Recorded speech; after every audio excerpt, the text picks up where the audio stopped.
마가복음 9장. 또 예수께서 그들에게 말씀하셨다. 내가 진정으로 너희에게 말한다. 여기에 서 있는 사람들 가운데는 죽기 전에 하나님의 나라가 권능을 떨치며 와 있는 것을 볼 사람들도 있다. 그리고 엿새 뒤에 예수께서 베드로와 야고보와 요한만을 데리고 따로 높은 산으로 가셨다. 그런데 그들이 보는 앞에서 그의 모습이 변하였다. 그 옷은 세상의 어떤 빨래꾼이라도 그렇게 희게 할 수 없을 만큼 새하얗게 빛났다. 그리고 엘리야가 모세와 함께 그들에게 나타나더니 예수와 말을 주고받았다. 그래서 베드로가 예수께 말하였다. 라삐님, 우리가 여기에 있는 것이 좋겠습니다. 우리가 초막셋을 지어서 하나에는 라삐님을, 하나에는 모세를, 하나에는 엘리야를 모시겠습니다. 베드로는 무슨 말을 해야 좋을지 몰라서 이런 말을 했던 것이다. 제자들이 겁에 질렸기 때문이다. 그런데 구름이 일어나서 그들을 뒤덮었다. 그리고 구름 속에서 소리가 났다. 이는 내 사랑하는 아들이다. 너희는 그의 말을 들어라. 그들이 문득 둘러보았으나 아무도 없고 예수만 그들과 함께 계셨다. 그들이 산에서 내려올 때에 예수께서는 그들에게 명하시어 인자가 죽은 사람들 가운데서 살아날 때까지는 본 것을 아무에게도 이야기하지 말라고 하셨다. 그들은 이 말씀을 간직하고 죽은 사람들 가운데서 살아난다는 것이 무슨 뜻인가를 서로 물었다. 그들이 예수께 묻기를 어찌하여 율법학자들은 엘리야가 먼저 와야 한다고 합니까? 하니 예수께서 그들에게 말씀하셨다.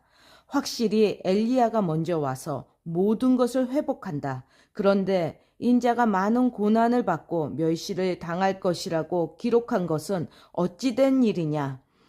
내가 너희에게 말한다. 엘리야는 이미 왔다. 그런데 그를 두고 기록한 대로 사람들은 그를 함부로 대하였다. 그들이 다른 제자들에게 와서 보니 큰 무리가 그 제자들을 둘러싸고 있고 율법학자들이 그들과 논쟁을 하고 있었다. 온 무리가 곧 예수를 보고서는 몹시 놀라 달려와서 인사하였다. 예수께서 그들에게 물으셨다. 너희는 그들과 무슨 논쟁을 하고 있느냐? 무리 가운데 한 사람이 예수께 대답하였다. 선생님, 내 아들을 선생님께 데려왔습니다. 그 아이는 말을 못하게 하는 귀신이 들려 있습니다. 어디서나 귀신이 아이를 사로잡으면 아이를 거꾸로 뜨립니다. 그러면 아이는 거품을 흘리며 이를 갈며 몸이 뻣뻣해집니다. 그래서 선생님의 제자들에게 그 귀신을 쫓아내달라고 했으나 그들은 쫓아내지 못했습니다. 예수께서 그들에게 말씀하셨다. 아, 믿음이 없는 세대여. 내가 언제까지 너희와 함께 있어야 하겠느냐? 내가 언제까지 너희에게 참아야 하겠느냐? 아이를 내게 데려오너라. 그래서 그들이 아이를 예수께 데려왔다.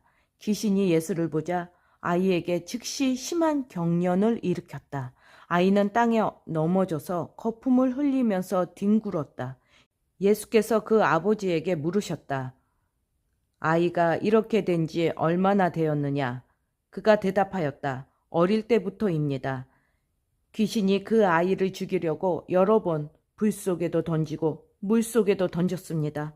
하실 수 있으면 우리를 불쌍히 여기시고 도와주십시오. 예수께서 그에게 말씀하셨다. 할 수 있으면? 이 무슨 말이냐? 믿는 사람에게는 모든 일이 가능하다. 그 아이의 아버지는 큰 소리로 외쳐 말했다. 내가 믿습니다. 믿음 없는 나를 도와주십시오.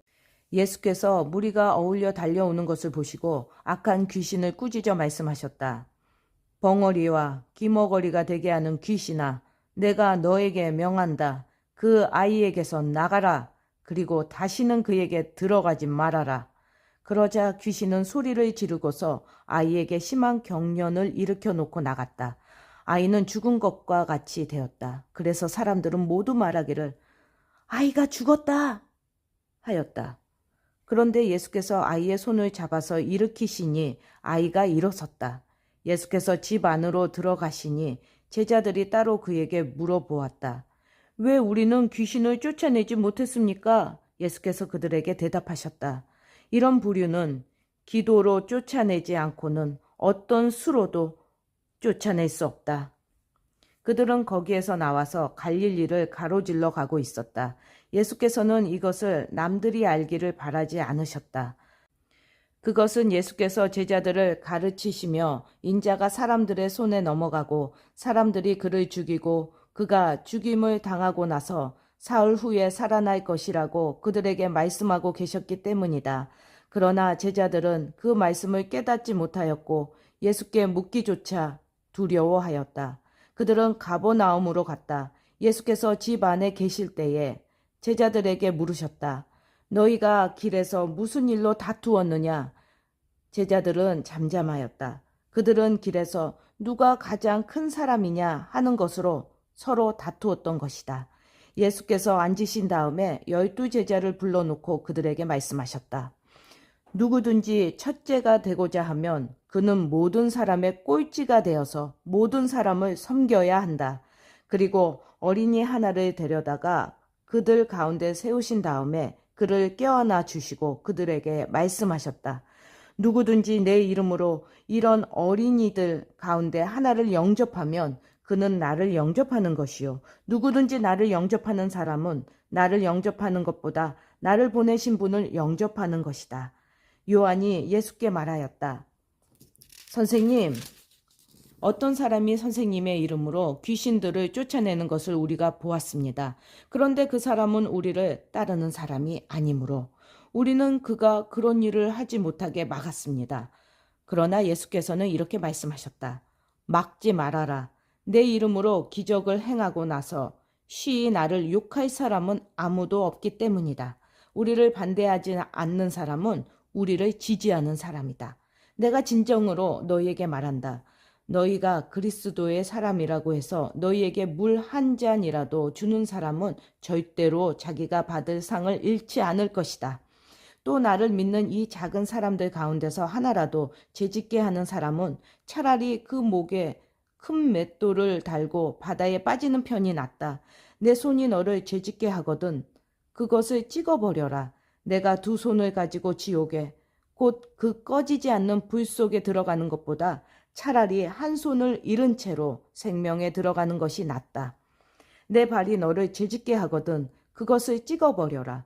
내가 2 발을 가지고 지옥에 들어가는 것보다 차라리 1 발을 잃었으나 생명에 들어가는 것이 낫다. 또 내 눈이 너를 죄짓게 하거든 그것을 빼어 버려라. 내가 2 눈을 가지고 지옥에 들어가는 것보다 차라리 1 눈으로 하나님의 나라에 들어가는 것이 낫다.